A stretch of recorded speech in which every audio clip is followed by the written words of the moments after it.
your hands facing upwards, palms facing upwards, and close your eyes.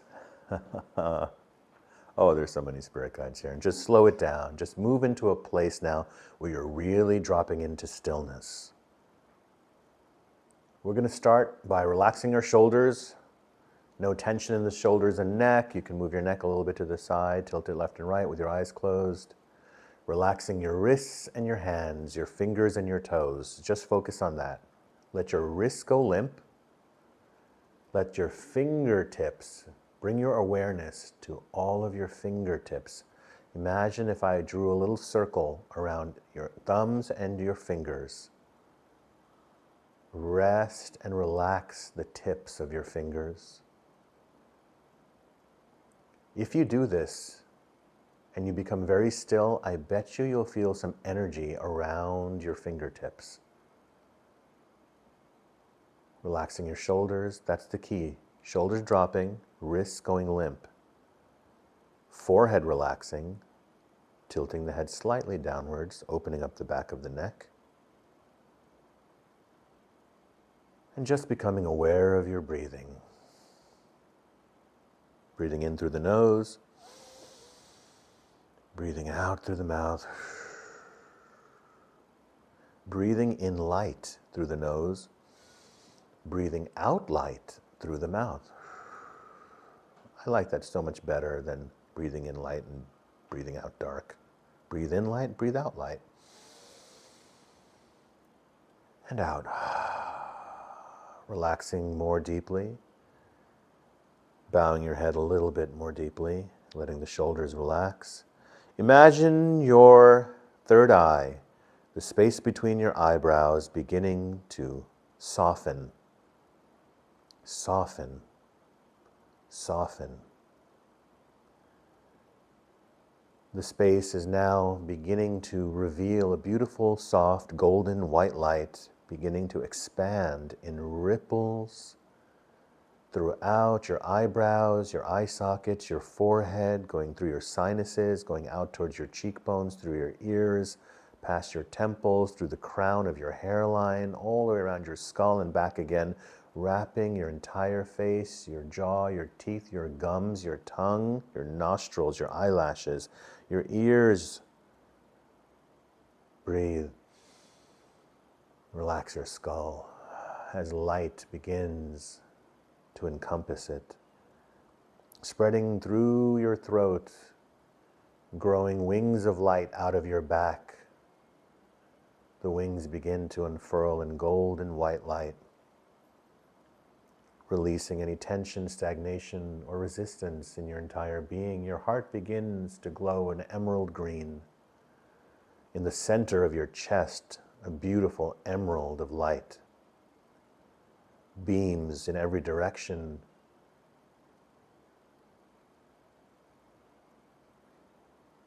The circle of light surrounds you, getting bigger and brighter, brighter and bigger. 4 to 5 to 6 to 10 feet around you in every direction, filling up this room, getting bigger than this room. Give yourself a bird's eye view from outside this room, looking down at the trees and this cottage. Zoom out even more till the planet Earth is in a ball of light and you are watching it. Relaxing yourself even more. Join me in spirit as I say this blessing. Great Spirit of love, thank you for uniting us at this moment, at this intersection of time and space, at this point between all dimensions where they meet and all realities and all universes in the now. We surrender and relax in this now. We send love to our ancestors, both known and unknown, and from not only this lifetime, but every lifetime. And to our descendants, born or unborn, from this lifetime or any lifetime. And to our spirit guides who have traveled with us throughout these experiences, perceived or not yet perceived, we thank you. Let that light get very bright and let it go. I'm going to start off an Om. You will join me in the Om. Once I start, Match the note as best as you can. You don't need to yell it, but don't mumble it. Let's just make a nice sound that feels good in your body. You're doing it to feel good in your body, not to be loud. Whatever comes out, comes out. Here we go, and after that I'll say goodbye and they will say hello.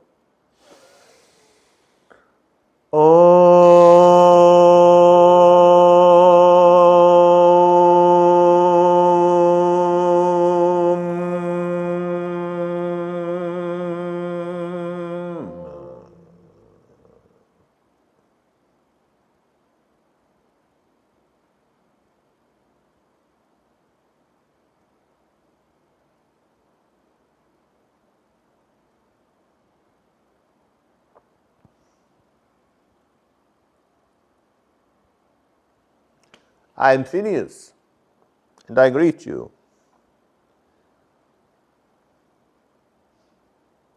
You live for creation.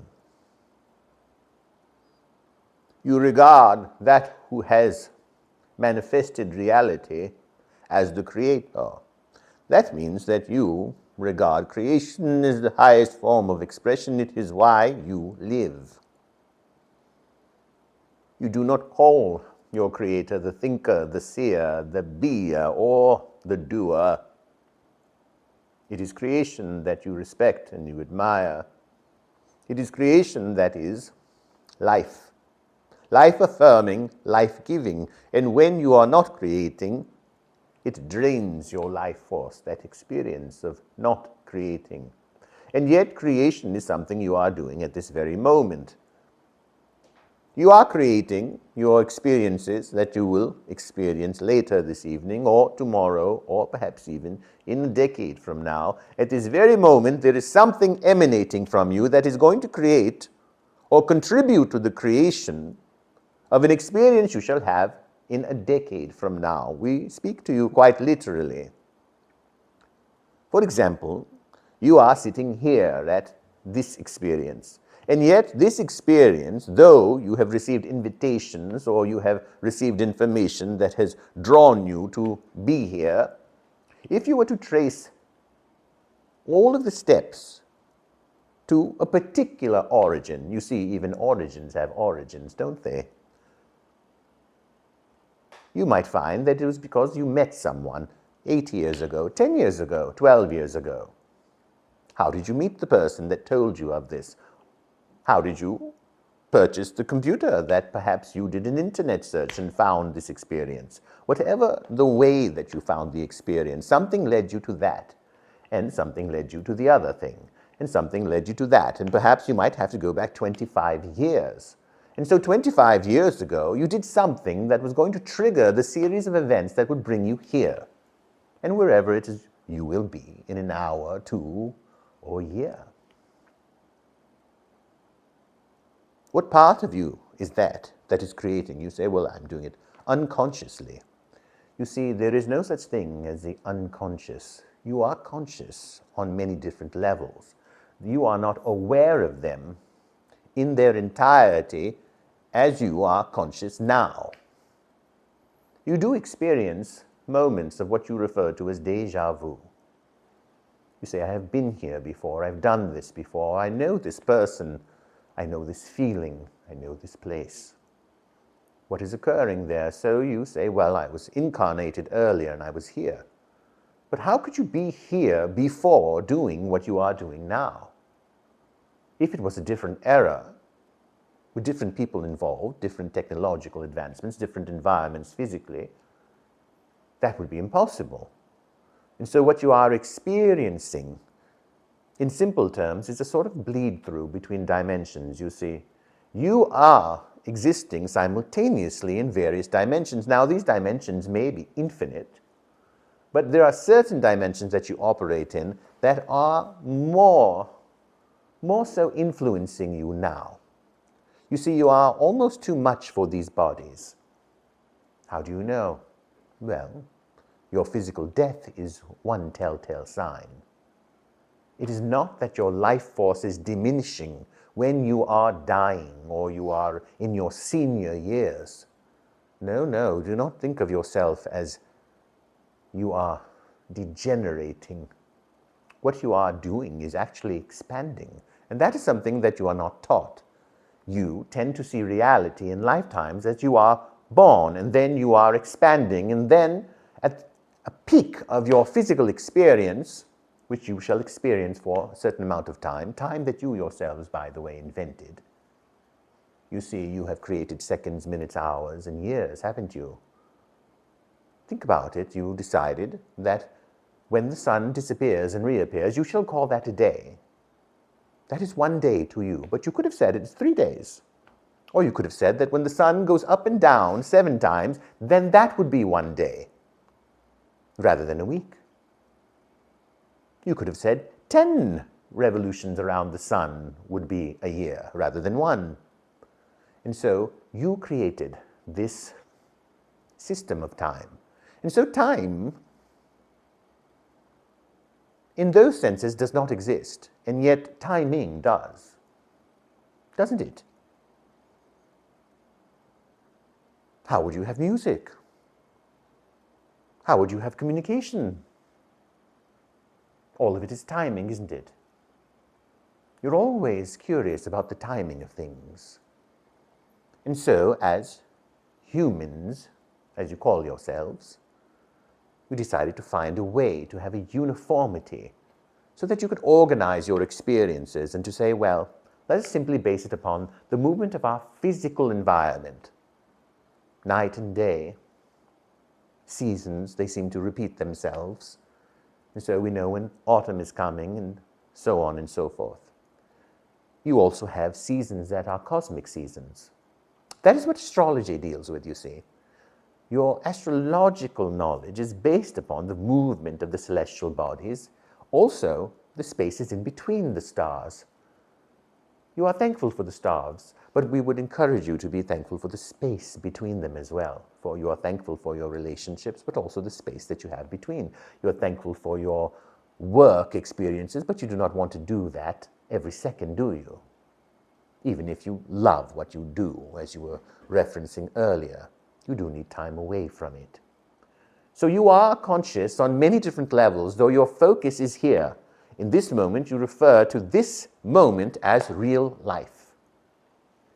In several hours, when you are sleeping and dreaming, you shall say that is a dream, even though the experiences in that dream will be very real to you. Physically, you shall feel pleasure and pain. You can experience anything in your dreams that you experience in this so-called waking reality. And as you know, many times all of you have awakened from those dreams only to say to yourselves out loud, I cannot believe that wasn't real. Haven't you said it? Yes or no? How many times? Can you count? How many times you couldn't believe the dream wasn't real? You were just there a moment ago, and now you are talking to your partner or yourself in disbelief. Sometimes you are relieved that it was a dream. And yet, in the dream, you are not thinking that you are sleeping in your bed. Perhaps a few times in your life you realized it within the dream. Some say this is a dream, and that when you die, actually you are awakening into another reality. Or is it the same reality? Is outside a different reality? Well, yes. Or is it? It is part of this reality. You can see outside, can't you? Even though you are focused here. Now, look at Riz as he's sitting in this chair. Now, if you are staring at his physical form, notice as you are looking at him that you are still able to, now keep your focus on him, notice that you still see the walls and the green that is radiating its color. Do you see it? Yes or no? Yes. All right, then. It's a conversation. You need not be shy. It's an interactive classroom for all involved. And so, your focus is here, and yet you are aware there's a larger space around you, don't you? Yes. All right, then. The moment you begin to focus over there, now you shall see something, and you shall still be connected to the presence of what you know as Riz, through the sounds that are reaching your ear, and perhaps through the corner of your eye, you see some movement that he is making. Now returning to the center. So your reality, what you call your lifetime, is a focus. You do not die. There is no such thing as death. There never has been.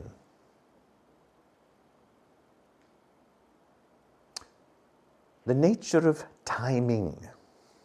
You are very interested in that. You cannot create, and since you are natural-born creators, you cannot create without some attention to timing. If you are an artist, you should know when to let the paint dry, and you should know when it is time to place that white dot for the reflection. Shall make all the difference. Those of you paint know what we are referring to. Whatever it is that you do, you are better at it if your sensitivity is strengthened. That is the key to your creation.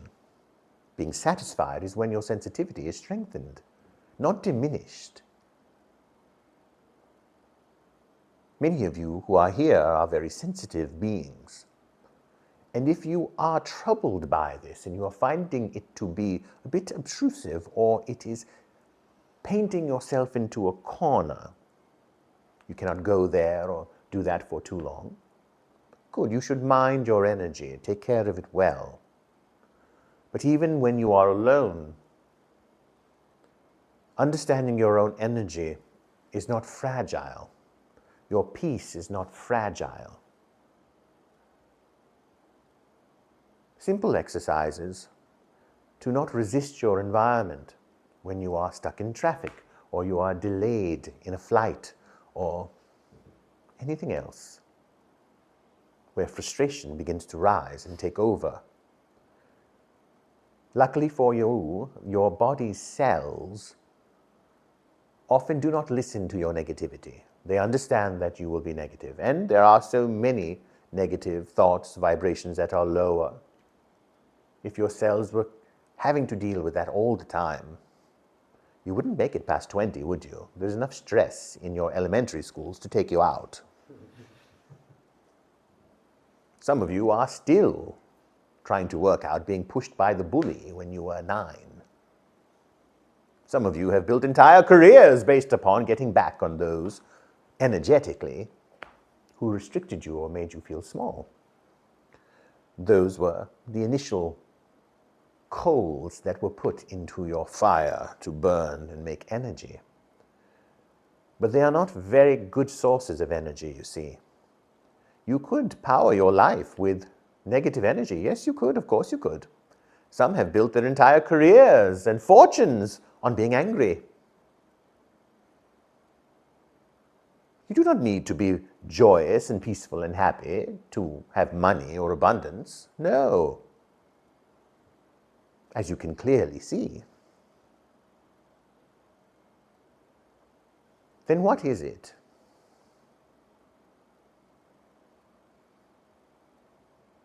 It is either resistance or it is surrender. Your sensitivity being your key. If you wish to be a more powerful artist, speaker, athlete, scientist, anything that you are, the more sensitive you are in it, the more powerful you will be. Your favorite artists are the most sensitive ones, aren't they? How would they have made that music if they weren't sensitive? How would they know to place that little note or sing that little thing that did that thing that was big in you?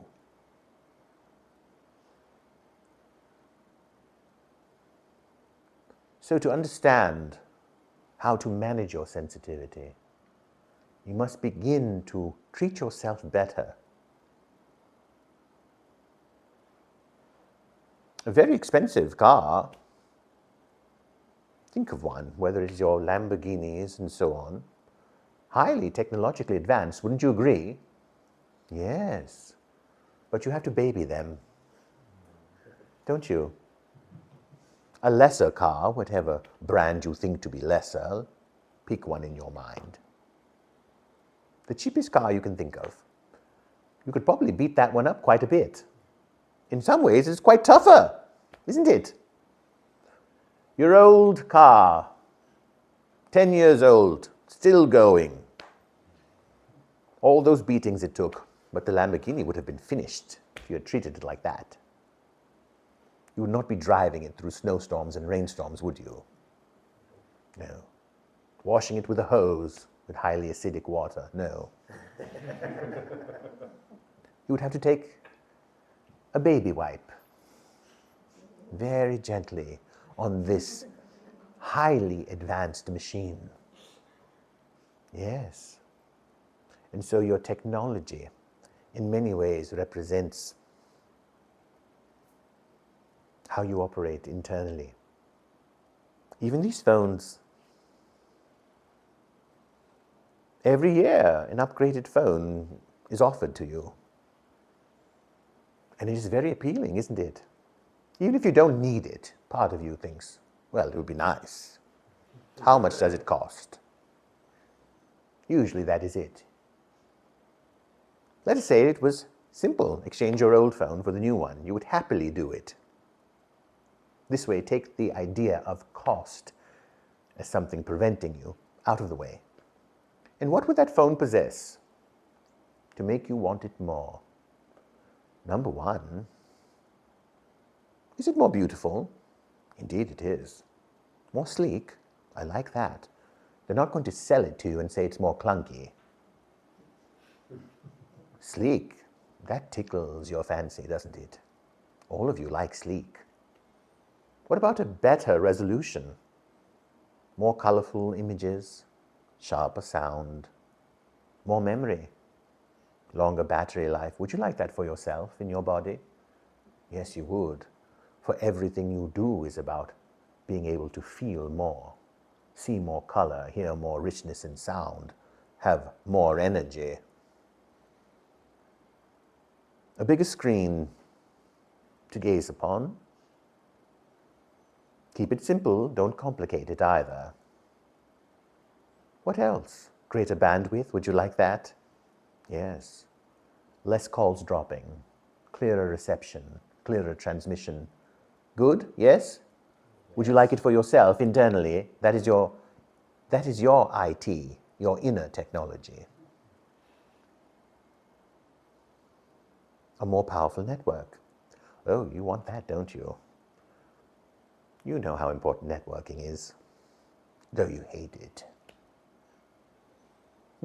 What else? Greater connectivity. What else? Stronger, but not heavier. If it is stronger and lighter, now you are very turned on to it. You want all of those things for your own inner technology. And so one might say that art imitates life. Technology imitates your inner technology.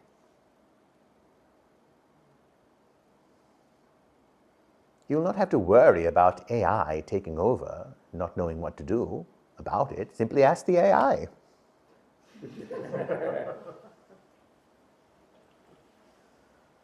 How do you know you are not AI? Do you think we're asking you a philosophical question? What if we were asking you a little question? How do you know you are not AI? You don't. Let us just cut to the chase. You do not. Because if you were to ask a humanoid AI, how do you know you're not an AI? They will say, I'm not an AI.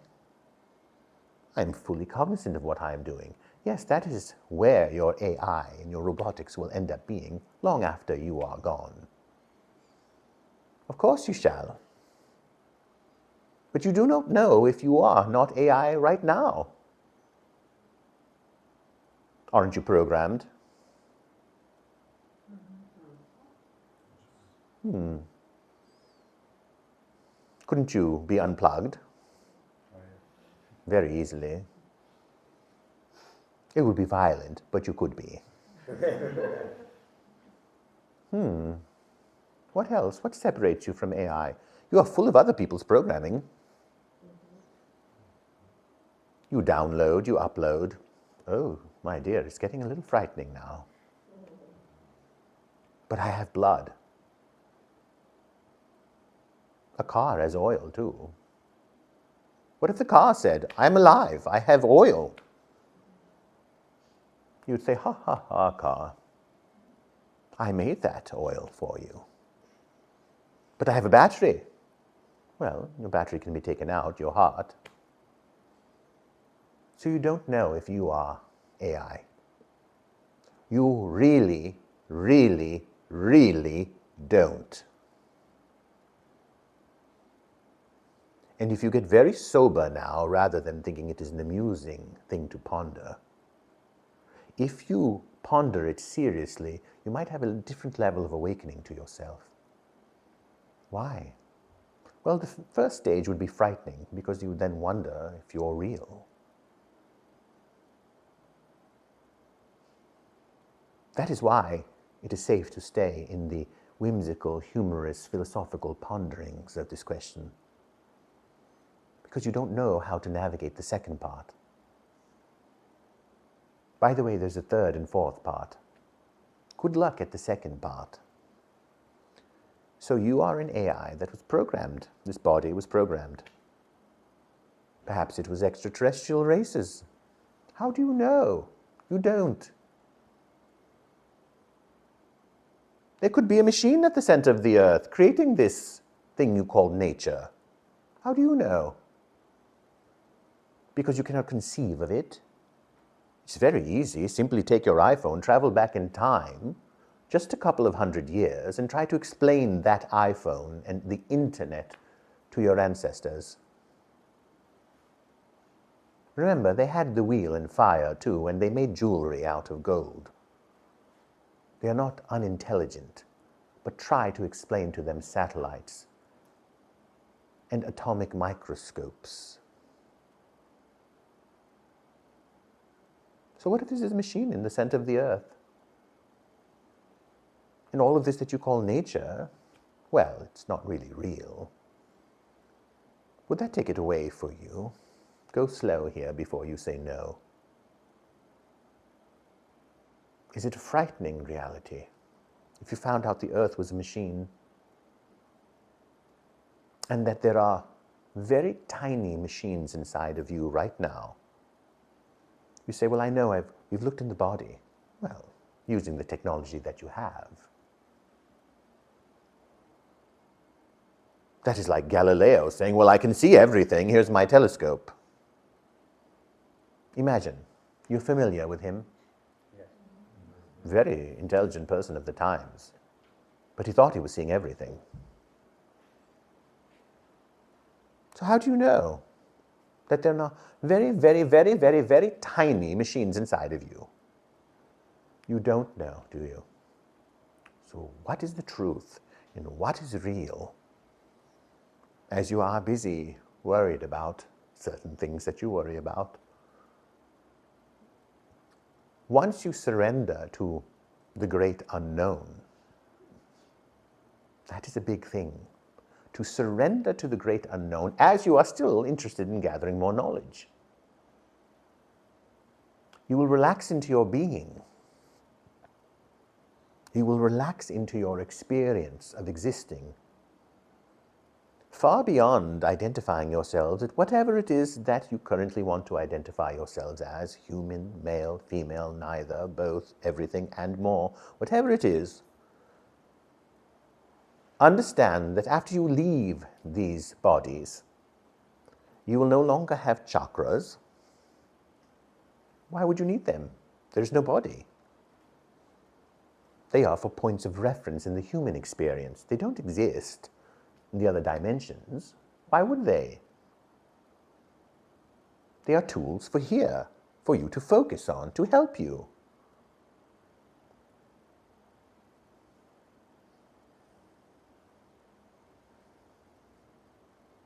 As you breathe into this space where you can relax into not knowing and saying anything is possible, you will worry less and you will be able to be interested more in creation. Yes, this entire transmission is about creation. You had a very interesting person. Her name was Mary Shelley, an author who wrote a novel called Frankenstein. Are you familiar? Yes.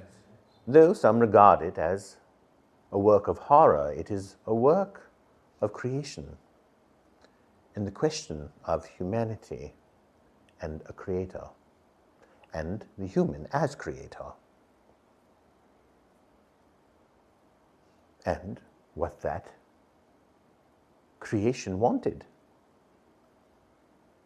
Did not want to be alone, wanted to be all one, as you know, or perhaps you should know, that the word alone actually means all one.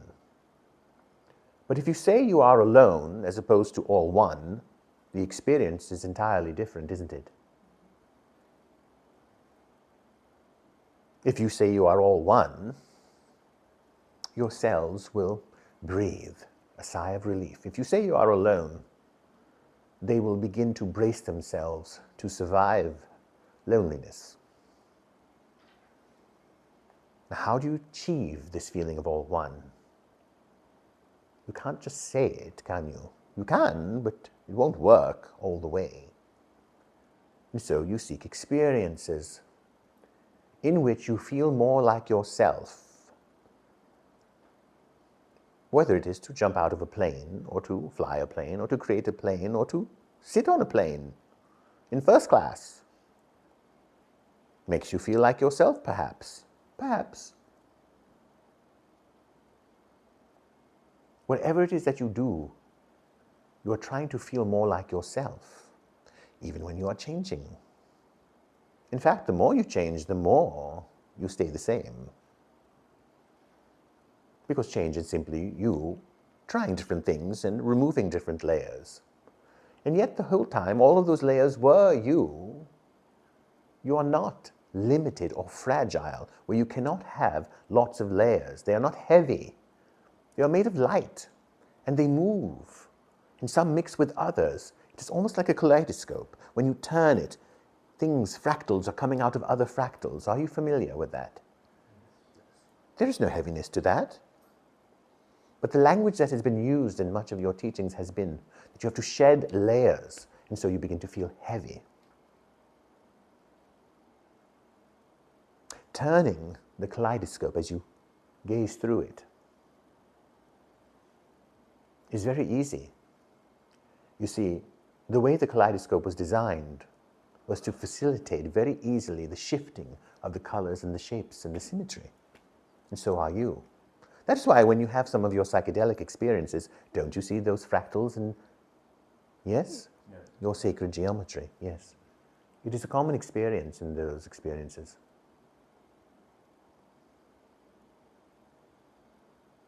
As you surrender to this larger understanding that you are constantly wanting to be more yourself, you will seek experiences to give that to you. That makes sense. If you're hungry, you certainly should eat. But what if the food no longer tastes as good anymore? Or your appetite is up and down? Or it's not having the effect on your body that you wish it to have? So then you must then reset your perspective on all things. You must turn that kaleidoscope. And yet the kaleidoscope that you are turning sometimes is not so pretty as the toy that you use. Interesting, that is also the shape of a telescope, isn't it? Speaking of Galileo. And so you don't know if you're AI. You also don't know if you're dead. Right now, you don't know. You cannot prove it. Because when you're on the other side, most of you believe you'll also be like this. Perhaps you'll look different, but you'll still be existing and communicating. How do you know you're not dead already? You do not, and you can do nothing to prove it, that you are or aren't. But it is a possibility, and if you know it is a possibility, why don't you let that be expansive rather than restrictive? If you get fired, why don't you see that as expansive rather than restrictive? If they break up with you, why don't you see that as expansive rather than restrictive? Creative rather than destructive? Why? No one is unplugging you from your source. If you get fired, it is almost as if everyone's cheering you to move on, including the bosses that hate you. Why don't you see it as that? When they say, get the hell out of here, you should say, you're right. I was just going to wait till something better came along and then surprise you, but you got me. Very true. You are going to do it to them. You're just mad they did it to you first.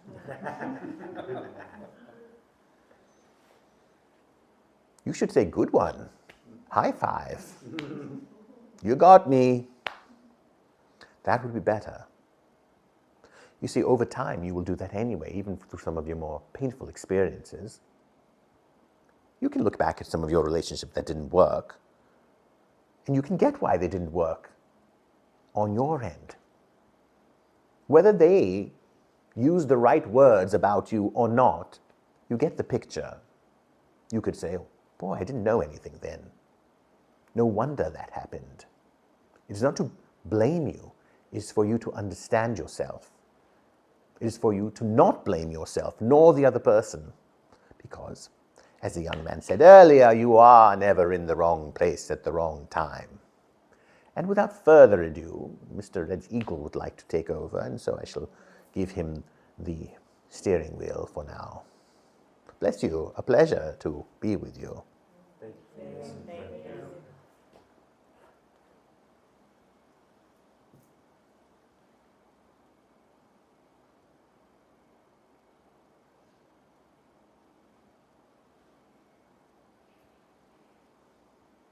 Thank you. Hello. Hello. I'm Red Eagle. Yeah, good spirit guides here, like a totem pole going up. All want to talk to you. Your guides do not talk in very big language to you. Your guides are very subtle. They tap you gently like that. They don't shove you. Once in a while they have to shove you, you know. Maybe a bus is going to hit you. They push you back, or they push somebody else's arm to push you back. But your guides do not interfere in your life. Even when you wish they would, they don't interfere. It is not for anyone to interfere in your life. But you are not alone. You have always been connected. Whatever the traditions you come from, in your backgrounds, your families, remember something. This skin color that you have, this ethnicity that you think you are, is only right now. You're not going to be this when you leave the body. Oh, I am white, black, yellow, brown, red, whatever it is temporary. There is no religion on the other side. There is no ethnicity on the other side. It is what you people are working out. What you're working out? Isn't it obvious? You're working out oneness down here. You are or up here, whatever you want to say. You are working out oneness. Look around. You're trying to be one even with yourself. You're trying to have peace. Peace means oneness. So you say, I'm asking my ancestors to be with me. Which ancestors? You may have Chinese ancestors. You had a grandma who was Chinese. You don't think of her when you ask your ancestors. You could have African ancestors. You could have Eskimo ancestors. You could have alien ancestors. Ancestors help me. You picture somebody who looked like you. Meanwhile, you don't know. They look different. I have had lifetimes with Riz. He not my blood ancestor. He is kind of spiritual ancestor in this life. But we have been related before. This time he want to be a different kind of Indian. All right.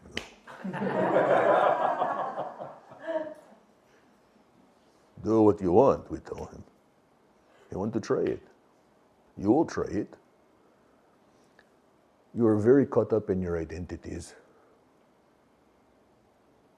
it is a waste of your time. What has it gotten you? Anything? You still internally have a fight about it. It does not matter who accepts you, who gives you rights, whatever. It is still a fight inside, and you know it. Why bother? Why be with a pack? What are they doing for you anyway? Nothing. Safety in numbers? Really? Safe from what? The thing you fear, what is that? Rejection? Death? There is no death. The only rejection that will really happen is you rejecting yourself.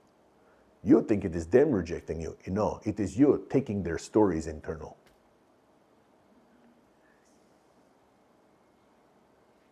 When you know a truth, nobody can take it from you.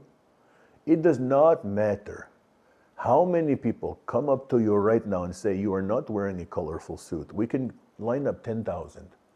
They could yell it in your face. They could cry, beg you, hold on to your ankles, trying to explain to you. What's your name? Michael. Michael. They could grab your legs, Michael, cry. You're not wearing a colorful suit. You will not even have any emotions. Because you know it is not true.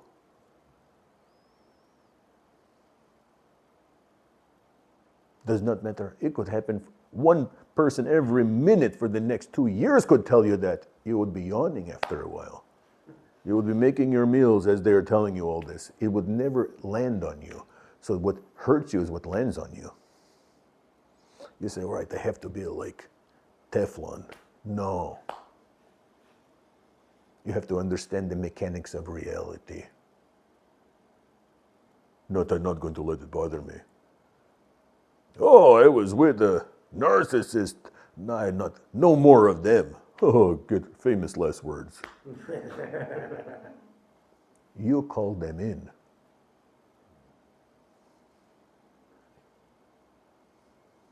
Titles. Narcissist. What is at the root of any negative behavior?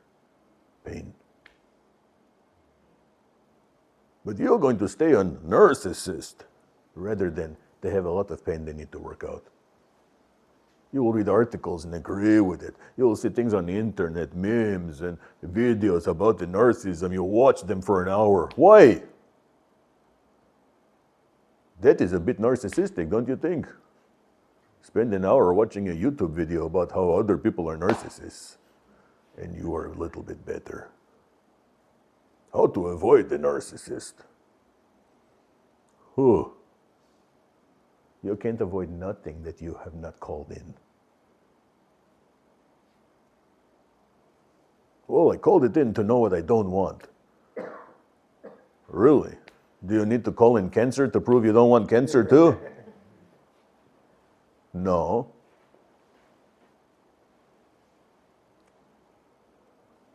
It is a kind of sobriety. When you breathe into some of these perspectives, you will feel less drunk. You will feel more present.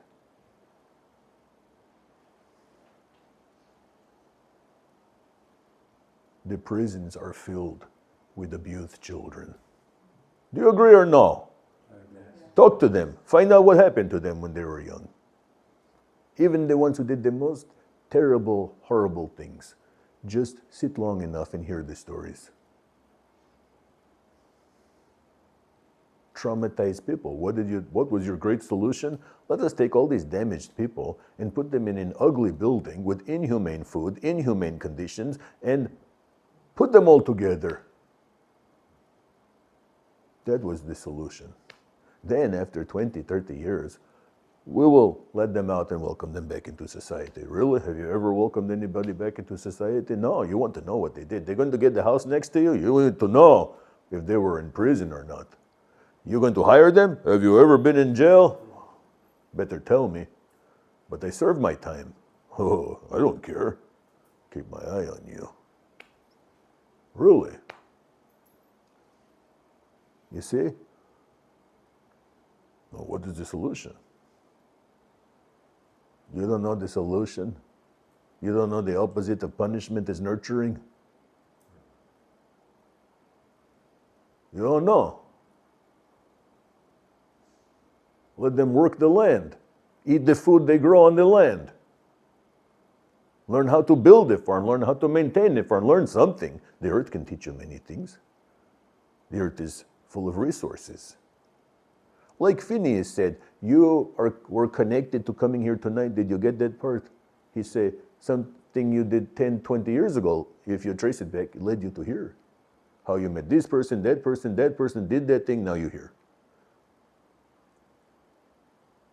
The resources, you're always connected to the resources. The resources are always under your feet. They're not far away. He talked about the cell phone. Cell phone is plant-based. Everything in your phone is made of plants and rocks. What in your phone is not made of plants and rocks?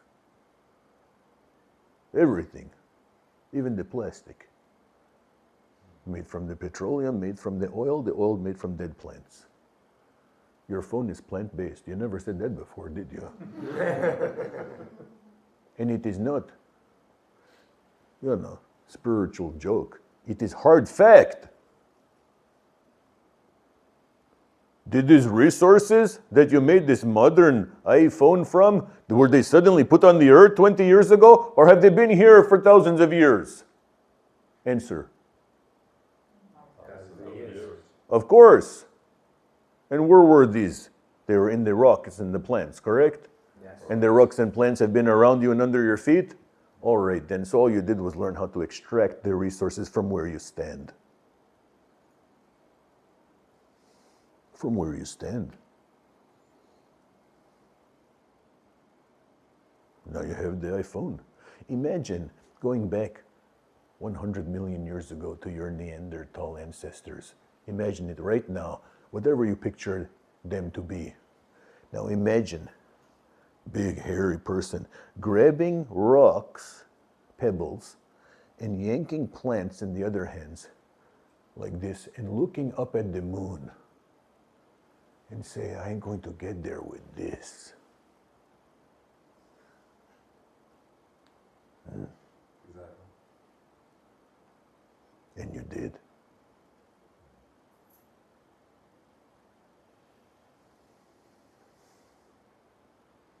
Just took time. You're connected to all the resources you need right now in your life. You just have to know how to extract and refine. Don't keep thinking it is somewhere else. It is in all your situations right now that you think are bad, are limiting, whatever they may be. You can extract from them. That is what is alchemy. Neanderthal looking up at the full moon. I want to go there. I will use this. Just give me time. I will figure it out figure it out.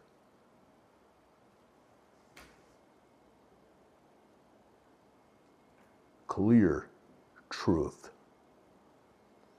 Not imagine. Fact. Happened. So you were dead. They're your ancestors physically. So it is there in you.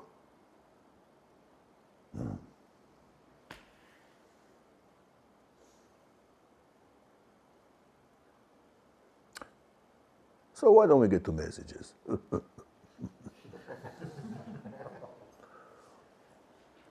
We have massaged and beat you up enough.